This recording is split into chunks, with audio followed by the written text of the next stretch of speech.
আসসালামু আলাইকুম রহমতুল্লাহ।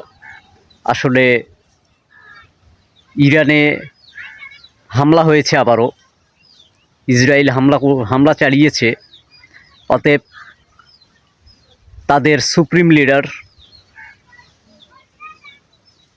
ধর্মীয় সর্বোচ্চ নেতা আয়াতুল্লাহ খামেনির নির্দেশনা জারি মানে কার্যকর হয়েছে।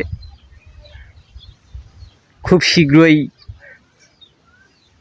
হয়তো পাল্টা প্রতিশোধ নেওয়ার প্রস্তুতি গ্রহণ করতেছেন এবং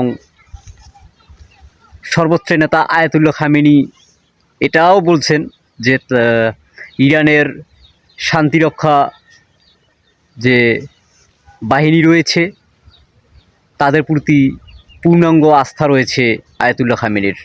অতএব খুব শীঘ্রই ইসরায়েলে আবারও পাল্টা হামলা চলবে, কারণ মুসলমান কখনো মাথা নোয়াবার নয়।